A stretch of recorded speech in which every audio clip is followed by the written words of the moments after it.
los pasajes más conocidos de los evangelios es sin duda la parábola del hijo pródigo en Lucas 15. Aún entre personas que no están familiarizadas con las escrituras, la historia de este joven que desperdició su herencia hasta llegar a la miseria, pero luego vuelve en sí, va a su padre y es recibido en casa con los brazos abiertos. Es una historia que toca fibras muy sensibles del corazón humano.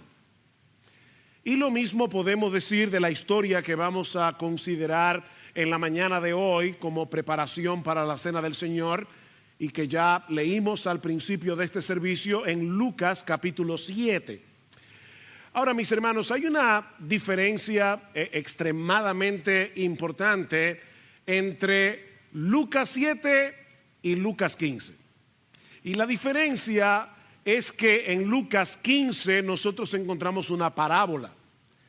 En Lucas 7 nosotros encontramos una historia de la vida real, con personajes de carne y hueso, un hombre y una mujer completamente distintos entre sí, que tienen un encuentro providencial significativo con el Señor Jesucristo. El primero es identificado como Simón el fariseo, en cuyo hogar se lleva a cabo esta historia. Y como muchos de ustedes saben, los fariseos eran hombres extremadamente religiosos, sumamente moralistas y en muchos casos terriblemente hipócritas.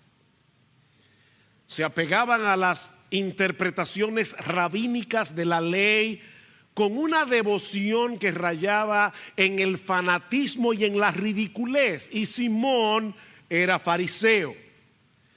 Era un hombre decente, moral, intachable y, como veremos a lo largo de esta historia, severamente hipercrítico.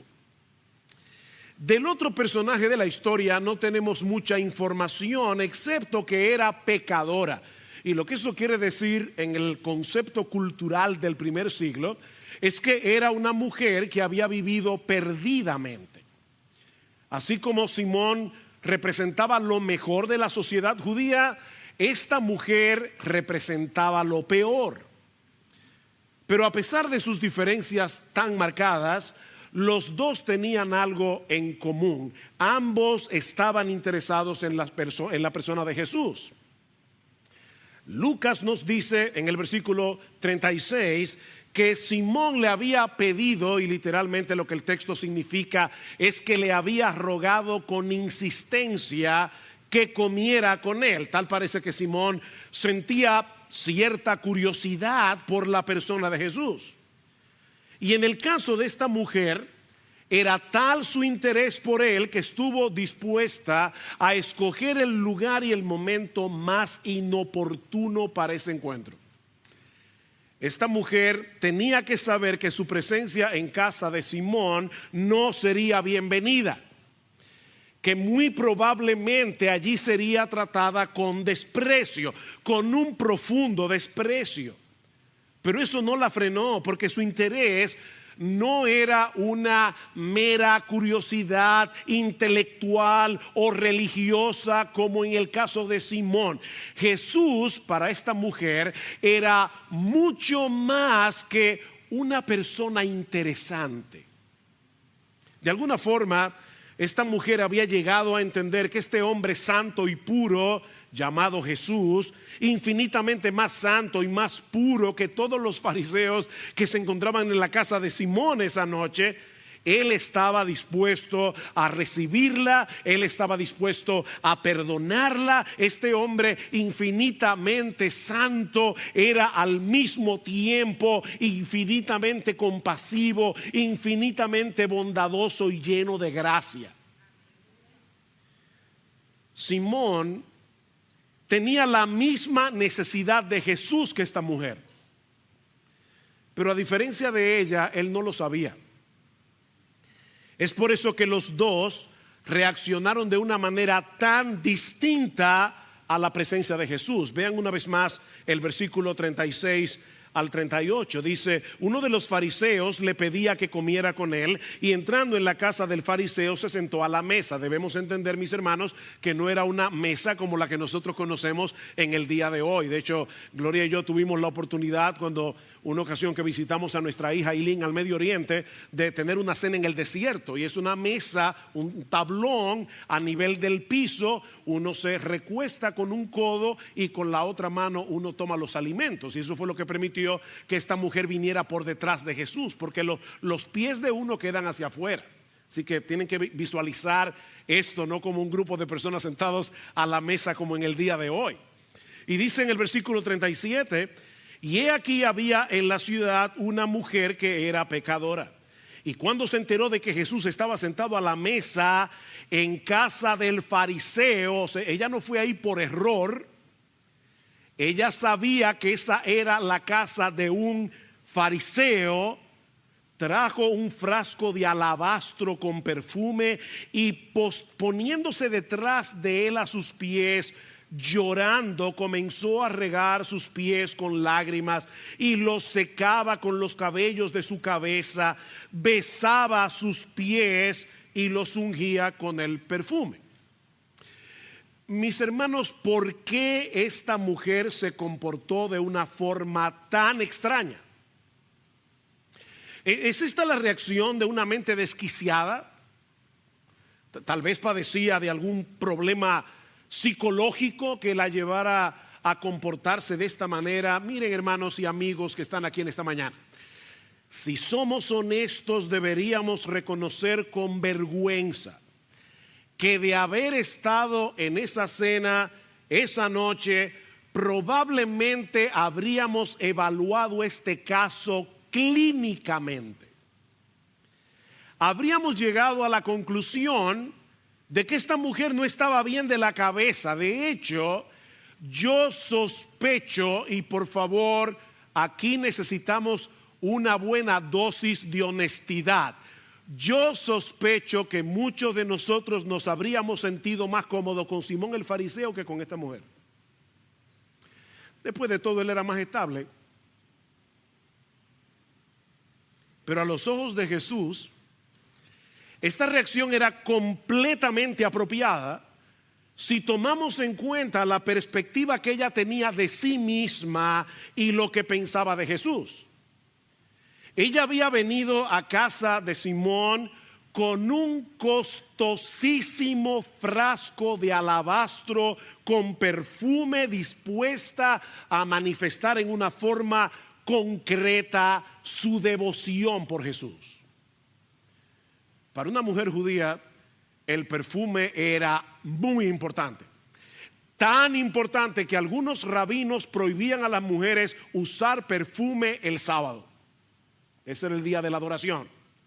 Y por lo tanto no se debían perfumar, porque las mujeres judías le daban mucha importancia al perfume. Pero ella había decidido derramar sobre los pies de Jesús, ni siquiera sobre su cabeza, sobre los pies de Jesús, su posesión más valiosa.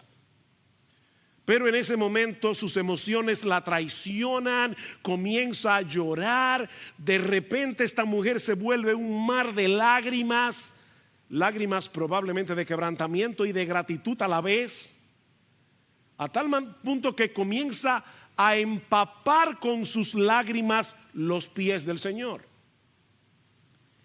Esta mujer está consciente de lo mucho que ha pecado contra Dios. Ella está consciente de la forma tan grosera que ha quebrantado su ley. Pero de alguna manera ella había llegado a entender la gracia perdonadora de Jesús. Y estalla en llanto. Y como no tiene una toalla a la mano, decide secarle los pies con sus propios cabellos. Y hermanas, todas ustedes saben muy bien la importancia que la mujer le da al cabello. Las mujeres salen del salón y cae una llovizna y es como si cayera ácido muriático desde el cielo. Las mujeres le dan, yo estoy seguro que muchas de ustedes se lavaron la cabeza ayer y vinieron arregladas. Pero esta mujer no tuvo reparos en tomar su cabello y convertirlos en una toalla para secar los pies de Jesús y besarlo con su boca. En todo el relato, y esto es interesante, no vemos que esta mujer haya pronunciado ni una sola palabra. ¿Se dieron cuenta?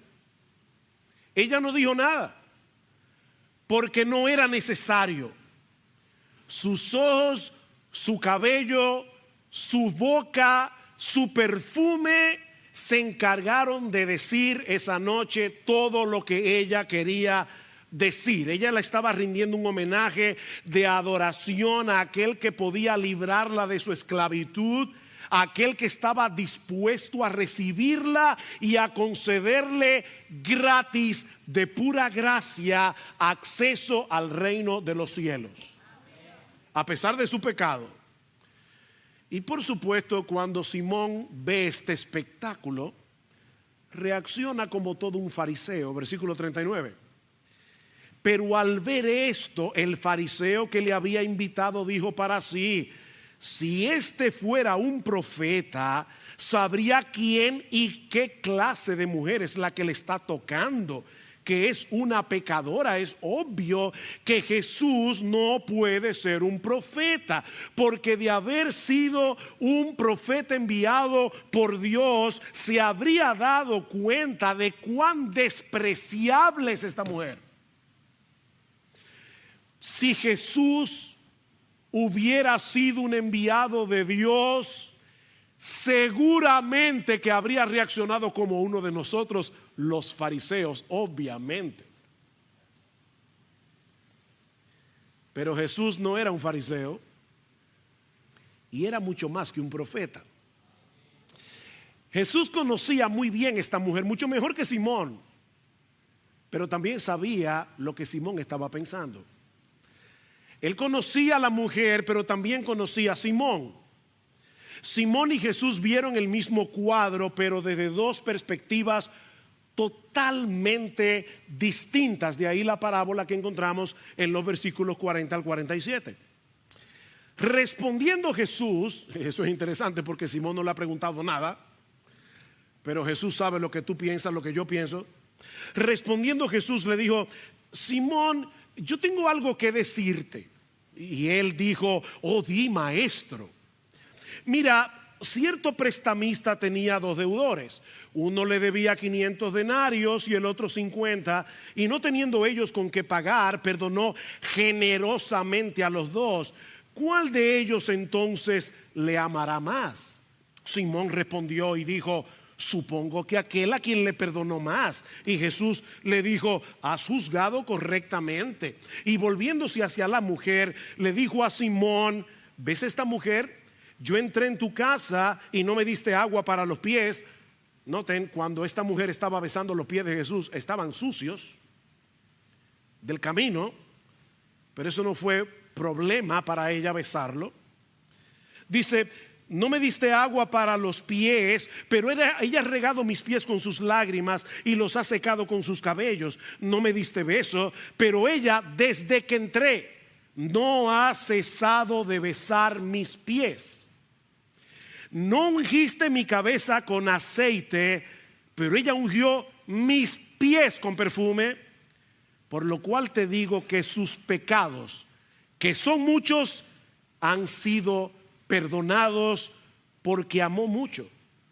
Pero a quien poco se le perdona, poco ama. Un denario era lo que un israelita ganaba en un día de trabajo. Así que aquí tenemos a un hombre que le debe a un prestamista todo lo que él ganaría más o menos en un mes y medio de trabajo. Y aquí tenemos a otro hombre que le debe a ese mismo prestamista lo que él ganaría por más de un año. Sin embargo, aunque una deuda era mucho mayor que la otra, ninguno de los dos podía pagarla. ¿Se dieron cuenta en el versículo 42? Ninguno de los dos podía pagar. Así que el acreedor, el prestamista, generosamente, dice Jesús, decide cancelarle la deuda a los dos. Y ahora Cristo le hace una pregunta muy simple a Simón: Simón, ¿cuál de ellos le amará más? Y Simón responde: yo pienso que aquel a quien perdonó más. Y el Señor le dice: rectamente has juzgado, aquel a quien se le perdona mucho, amará mucho. Y esta mujer estaba muy consciente de la magnitud de su pecado. Ahora, yo quiero hacerles una pregunta en esta mañana. ¿Cuál es el significado de esta parábola? Porque algunos pueden pensar que lo que el Señor está enseñando aquí es que si una persona ha sido muy pecadora a lo largo de toda su vida y sus pecados han sido súper groseros, su amor a Dios será más grande que aquel que ha tenido una vida más o menos decente, más o menos estable. El que se ha enlodado más necesita un perdón más abundante y por lo tanto su amor debería ser más abundante también. Pero mis hermanos, si esa fuera la interpretación correcta de la parábola, entonces la actitud de Simón estaría totalmente justificada. Su falta de devoción a Cristo sería absolutamente comprensible. Yo te entiendo, Simón, tú me amas poco porque yo te he perdonado poco, ¿verdad? ¿Ese es el significado de la parábola? Por supuesto que no. Simón estaba completamente equivocado, porque recuerden, mis hermanos, que ninguno de los dos deudores podía pagar la deuda. La diferencia entre uno y otro no radica en la cantidad, sino en la conciencia que cada uno de ellos tiene de su problema frente a su acreedor. Y es lo mismo que ocurre con el hombre en su pecado. A final de cuentas, o estamos completamente perdidos o estamos completamente perdonados. Delante del Señor no hay un punto intermedio. Nadie aquí es medio perdonado. Nadie aquí es medio convertido. Nadie aquí es medio cristiano, porque nadie se va a ganar un medio cielo, ni un medio perdón. Mi amigo, o tú estás aquí completamente perdido, camino a una condenación sin fin, o gloria al Señor, tú has sido completamente perdonado. Absolutamente perdonado. Dime hacerles una pregunta. ¿A quién estaba evangelizando Jesús esa noche? ¿A Simón o a la mujer? Déjeme ponerlo de otra manera. ¿Cuál de estos dos personajes estaba más necesitado de que se le predicara el evangelio? Aunque no es lo que parece a simple vista, lo cierto es que la condición espiritual de Simón era 1000 veces peor que la de esa mujer. 1000 veces peor. Simón, ella está en problemas y tú también. Ella no puede pagar su deuda, ni tú tampoco. La diferencia entre ustedes dos, la gran diferencia es que ella lo sabe y tú no. Es la única diferencia. Es en el entendimiento de nuestra condición donde está la diferencia. Simón necesitaba experimentar la misma clase de quebrantamiento que esta mujer experimentó, con todo y su moral. Y es por eso que reaccionaron de una forma tan distinta, y por lo que al final de la historia los dos cosecharon dos resultados distintos. Versículo 48. Y a ella le dijo: tus pecados han sido perdonados. Los que estaban sentados a la mesa con él comenzaron a decir entre sí: ¿y quién es este que hasta perdona pecados? Pero Jesús dijo a la mujer: tu fe te ha salvado. Vete en paz. Hasta este momento el Señor había estado hablando con Simón, pero ahora se vuelve directamente hacia la mujer. Y miren, hermanos, las palabras de Jesús tienen que haber sonado como música celestial en sus oídos, en su alma atormentada.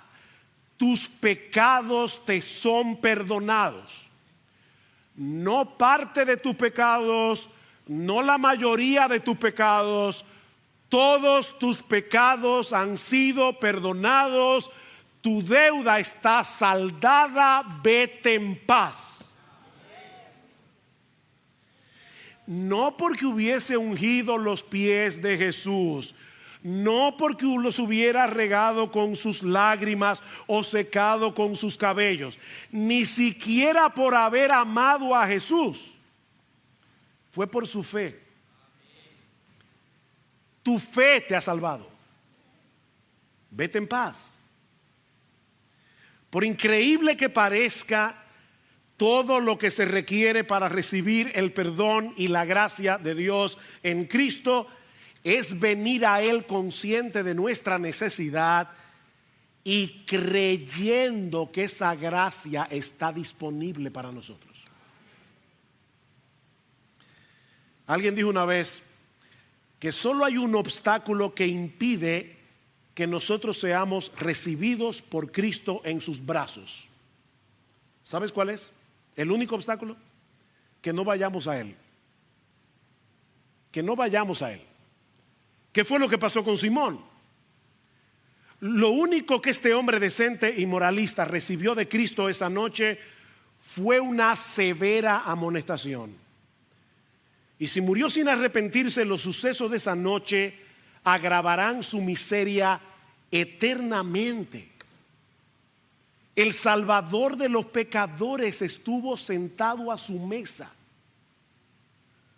pero él no creía necesitarlo.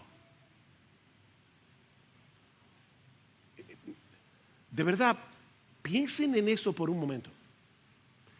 Recordar eternamente esa escena y saber que tuvo la oportunidad de escapar de las llamas del infierno y no lo aprovechó. Mi amigo, si tú estás aquí sin Cristo en esta noche, si tú no vienes a Cristo en arrepentimiento y fe, tú vas a recordar este día eternamente, por los siglos de los siglos, y te vas a lamentar de tu pasividad con Cristo.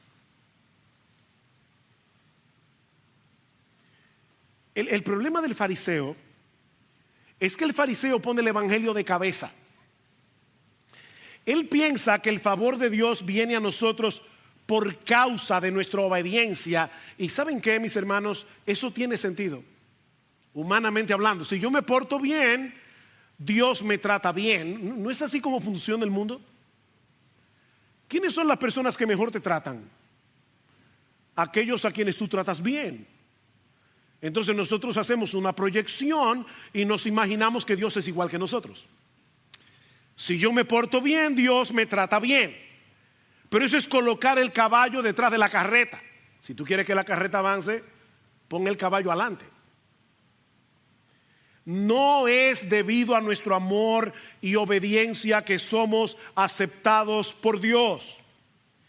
Es por el hecho de haber sido perdonados, es por el hecho de haber sido aceptados de pura gracia, gratuitamente, que ahora podemos amar a Dios guardando sus mandamientos.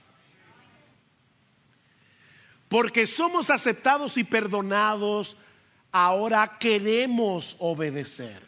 Es la gratitud por el favor recibido lo que nos mueve al amor y a la obediencia. Esta mujer amó mucho porque se le perdonó mucho, dice en el versículo 47.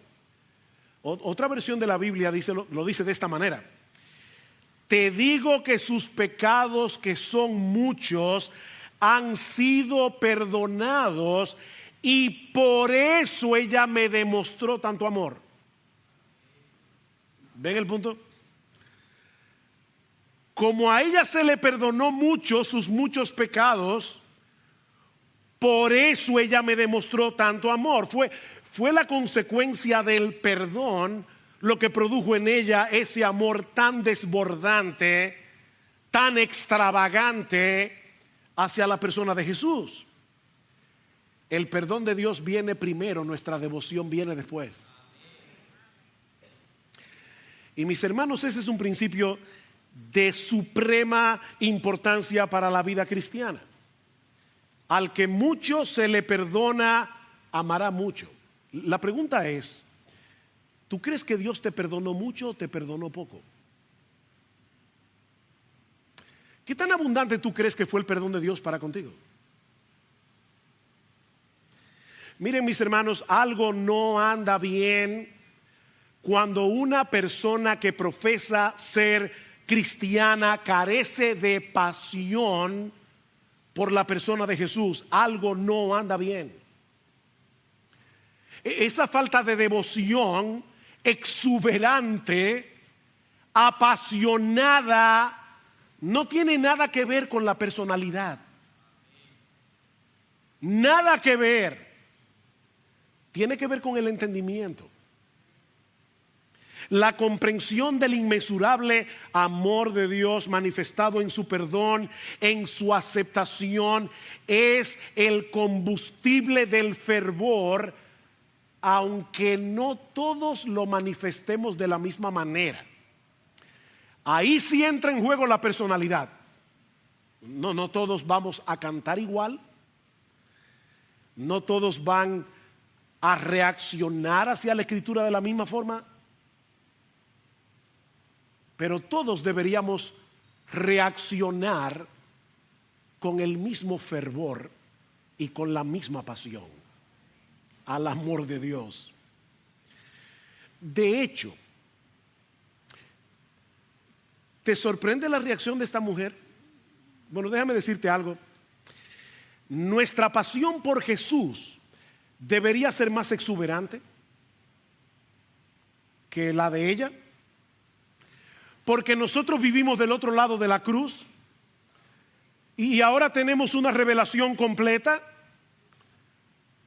Nosotros tenemos un mejor entendimiento del costo tan alto que Dios estuvo dispuesto a pagar por personas que le aborrecíamos, la preciosa sangre de su precioso Hijo. Mira, creyente, no te quedes sin hacer nada cuando percibas frialdad en tu corazón. No te quedes así. Predícate este evangelio cada día. Recuérdate lo mucho que Dios te perdonó y a qué precio. Contrasta el amor de Dios con la negrura de tu pecado hasta que tu corazón vuelva a encenderse con la llama del primer amor.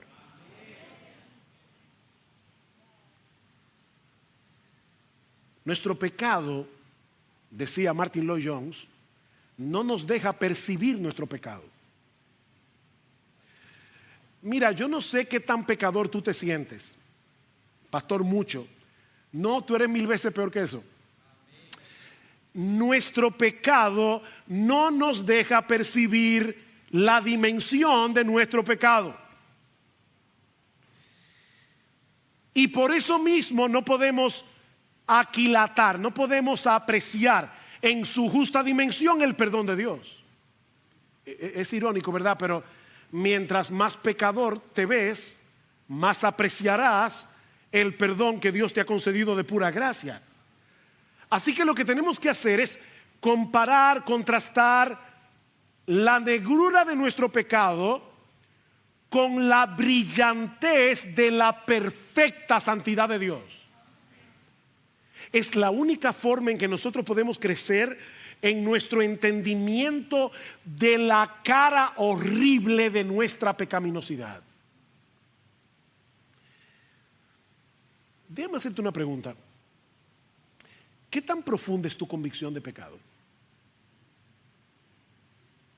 ¿Qué tan profunda es tu convicción de pecado? Simón despreció a esta mujer porque se creía superior y de hecho llegó a despreciar a Jesús por tratarla con tanta gracia. ¿Tú sabes cómo te puedes examinar correctamente a ti mismo?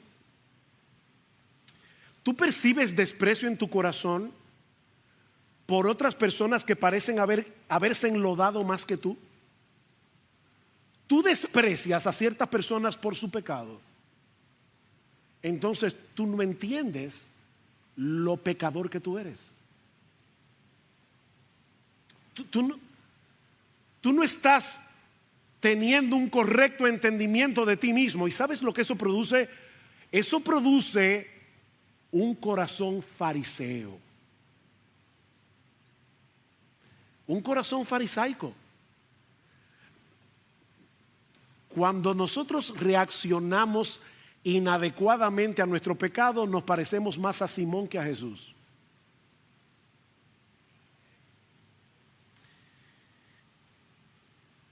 O tal vez tú puedes decir honestamente que tú no tienes ni idea de cómo agradecer a Jesús por amarte tanto, a pesar de darte cuenta que tú eres tan despreciable,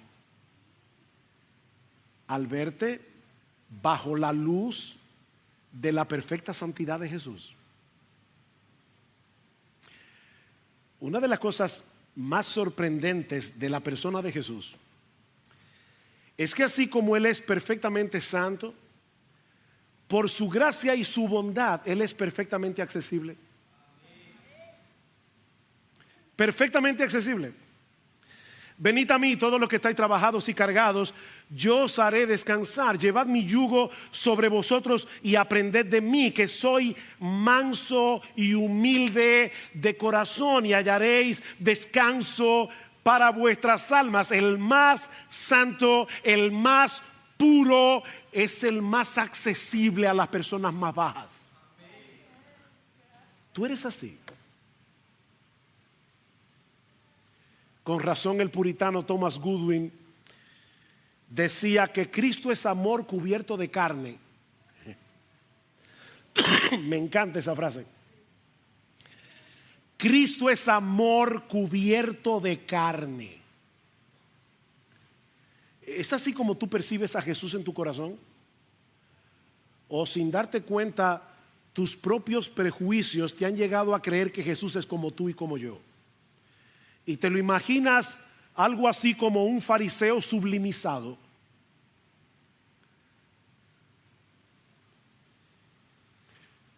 Yo soy manso y humilde de corazón. Eso es lo que Jesús dice de sí mismo.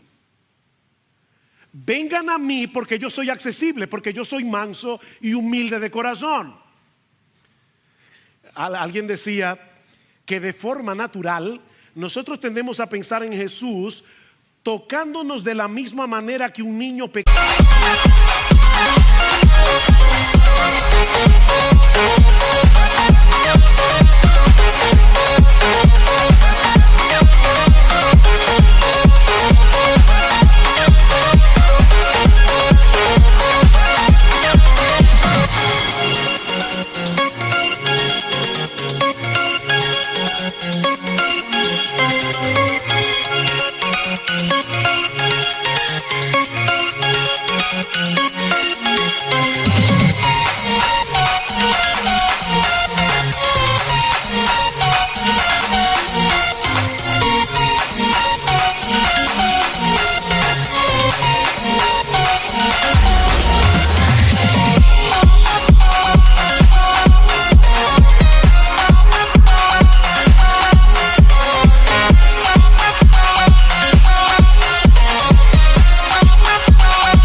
Estira la mano para tocar una babosa por primera vez, con la cara arrugada y dando un grito de disgusto.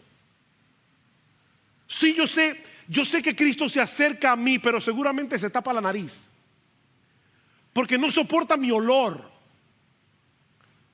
No, Él se acerca a abrazarte. Él se acerca a recibirte. Porque Él es manso y humilde de corazón. Jesús combina de una forma inigualable, como ningún ser humano lo ha combinado jamás, una pureza infinita con una gentileza y bondad infinita. Ese es Jesús. Y como dice alguien, no es nuestra belleza lo que gana su amor. No, es nuestra falta de encanto. Es nuestra falta de encanto. Mi hermano, nosotros vamos a participar de la cena ahora. Aprovecha este tiempo. Porque el propósito de esta meditación es provocar en nosotros devoción por Cristo. Aunque no lo parezca, esto no es un mensaje evangelístico. Este mensaje va dirigido a los creyentes.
Quizás algunos que están aquí después de años en la fe y perciben que su primer amor se ha apagado, perciben que no perciben esa extravagante devoción por Jesús.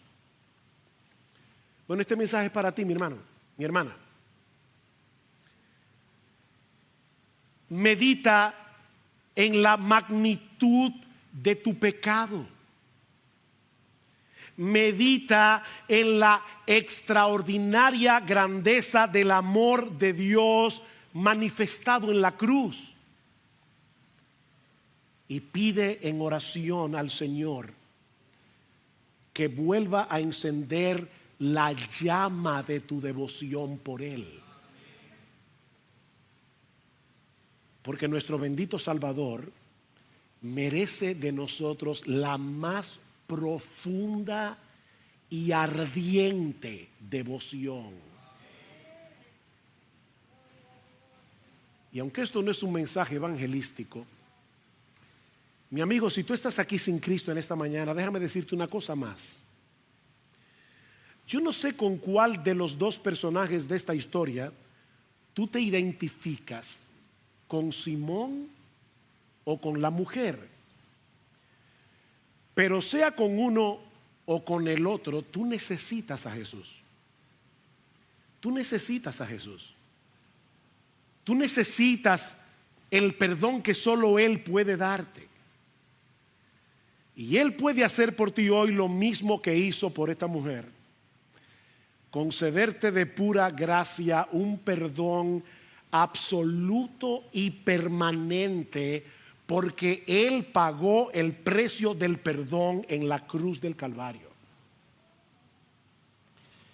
Él cumplió la ley en nuestro lugar, de principio a fin, y luego murió en la cruz como si hubiera violado cada uno de los mandamientos de esa ley, para sustituir en esa cruz a pecadores como tú y como yo. Y sobre la base de esa obra de redención, hoy nos ofrece en el Evangelio perdón y vida eterna únicamente por medio de la fe. Mi amigo, no desprecies, por favor, no desprecies la oportunidad que Dios te está brindando en esta mañana. Porque la puerta de la salvación sigue abierta de par en par para todo aquel que cree. Y Cristo está del otro lado para recibirte con los brazos abiertos. Solamente por gracia y solamente